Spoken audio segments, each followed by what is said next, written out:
प्रिय विद्यार्थियों, online class में आपका हार्दिक अभिनंदन है, स्वागत है।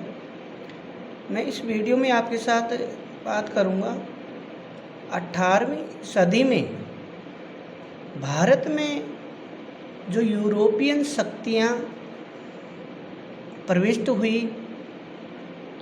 एक व्यापार को आधार बनाकर, और बाद में उन्होंने व्यापार की जगह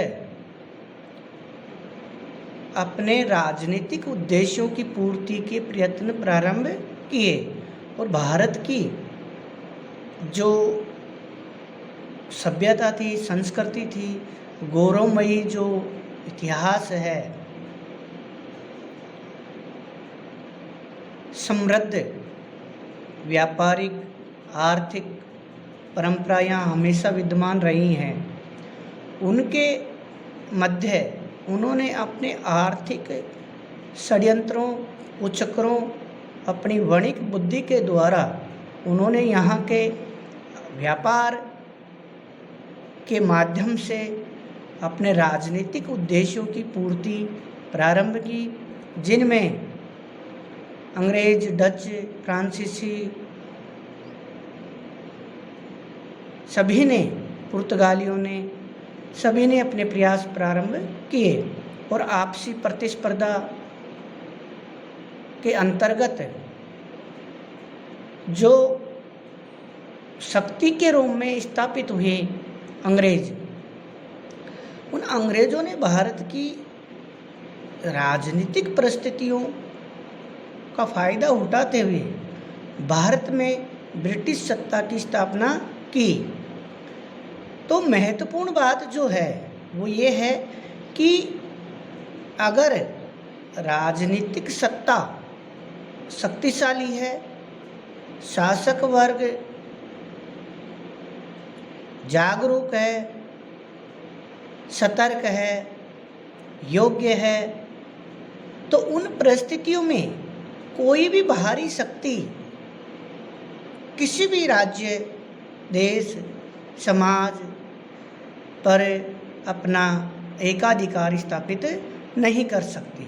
लेकिन जब उल्टी होती हैं परिस्थितियाँ, ठीक इसके विपरीत, जब राजनीतिक एकता का अभाव होता है, अयोग्य शासक होते हैं, सीमाओं की, बाहरी विदेशियों की गतिविधियों के बारे में अनजान, दूरदर्शिता की नीति अपनाई जाती है, तब जाके ऐसी परिस्थितियों का जन्म होता है कि कोई भी चतुर चालाक शक्ति अपने व्यापारिक उद्देश्यों के साथ राजनीतिक उद्देश्यों को भी पूरा या प्राप्त कर सकती है।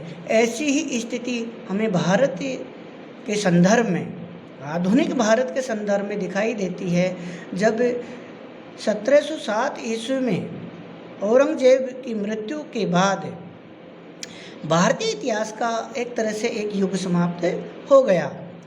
औरंगजेब की मृत्यु के बाद जो मुगलों की सार्वभौमिक एकता थी, सार्वभौमिक शक्ति जो थी, वो पतनोन्मुख हो गई।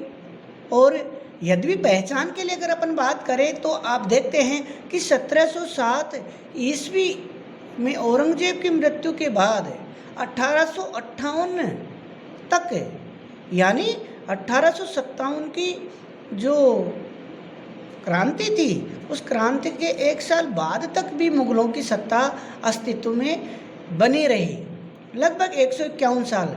लेकिन अगर हम इसकी वास्तविक स्थिति की बात करते हैं तो 1858 से लगभग 50 साल पहले ही मुगलों की वास्तविक जो सत्ता थी, जो शक्ति थी, वो समाप्त हो चुकी थी। मुगलों की सार्वभौमिक सत्ता के कमज़ोर और पतनोन्मुख होने के कारण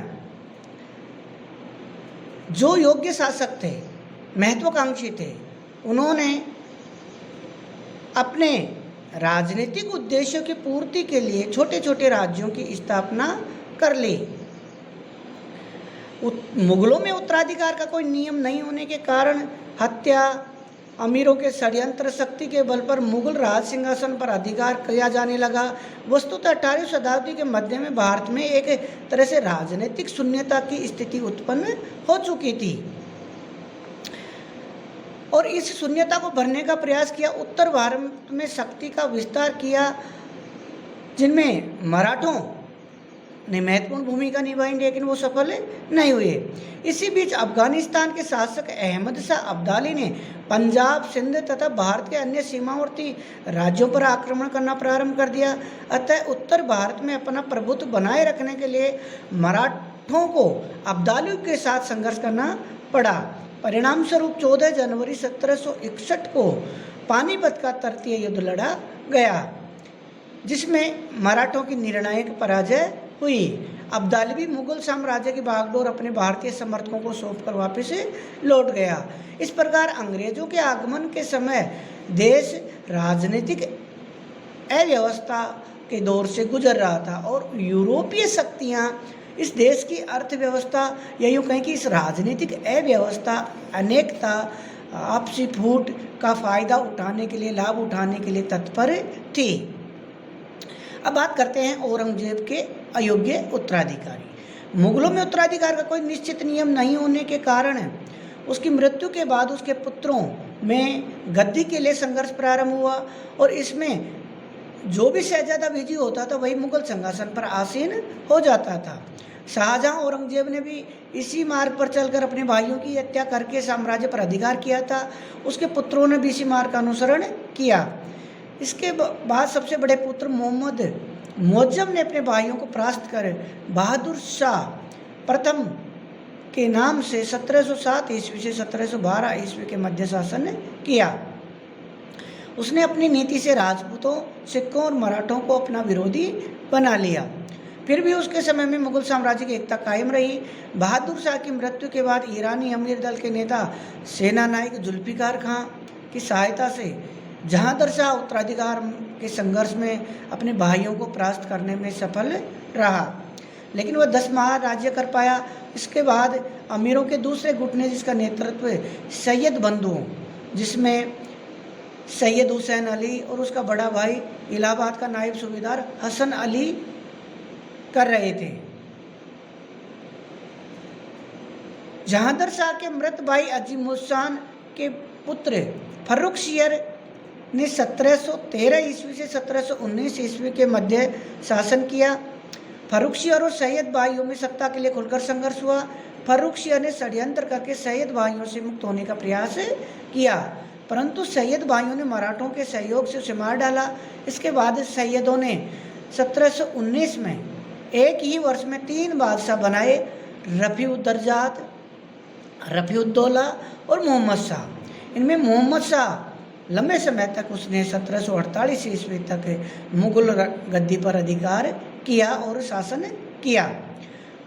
उसी के समय में 1739 में नादिर शाह का आक्रमण हुआ। वापसी में नादिर शाह लगभग 15 करोड़ की धन संपदा ले गया, जिसमें कोहिनूर हीरा तथा शाहजहां का प्रसिद्ध तख्ते ताउस भी शामिल था। नादिर शाह के आक्रमण से मुगल साम्राज्य की प्रतिष्ठा को गहरा आघात लगा। मोहम्मद शाह के पश्चात अहमद शाह, जिसने 1748 ईस्वी से 1754 ईस्वी तक शासन किया, तथा आलमगीर द्वितीय, जिसने 1754 ईस्वी से 1759 ईस्वी तक शासन किया, परंतु दोनों में से ही कोई भी इतना सामर्थ्यवान नहीं था कि वो मुगल साम्राज्य के पतन को रोक सके। जो मैंने आपको उपयुक्त बातें बताई हैं उनसे आप समझ सकते हैं कि इस समय उत्तर मुगलों यानी मुगलों के पतन के काल में जब कोई भी योग्य शासक नहीं था, शक्तिशाली शासक नहीं था जो मुगल साम्राज्य को एकता के सूत्र में बांध सके, और दूसरा अमीरों के षड्यंत्र के कारण मुगलों की जो केंद्रीय सत्ता थी वो भी अत्यधिक कमज़ोर हो चुकी थी। ऐसे समय में सभी शक्तियों ने बहती गंगा में हाथ धोने का प्रयास किया, यानी जो भी महत्वाकांक्षी व्यक्ति था, शक्ति थी, या जो राजनीतिक दल था या बाहरी दल था, उन सभी ने अपने अपने राजनीतिक उद्देश्यों, स्वार्थों की पूर्ति को पूरा करने का प्रयास किया। अनेक महत्वाकांक्षी सामंत और सूबेदारों ने अर्ध स्वतंत्र राज्यों की स्थापना करना प्रारंभ किया। जो योग्य था, शक्तिशाली था, जिसने केंद्रीय सत्ता को चुनौती देने का साहस किया और सफल रहा, उसने अपने स्वतंत्र राज्यों की स्थापना की। ऐसे लोग दिल्ली के बादशाह के प्रति नाम मात्र की निष्ठा रखते थे। अंततः वो अपने राज्य में एक तरह से स्वतंत्र शासक की भांति शासन कर रहे थे। इनमें से कुछ का उदय तो मुगल प्रांतों के सूबेदारों द्वारा स्वायत्तता का दावा करने के कारण हुआ था, और अन्य शक्तियां मुगल सत्ता के प्रति बगावत का परिणाम थी। धन्यवाद।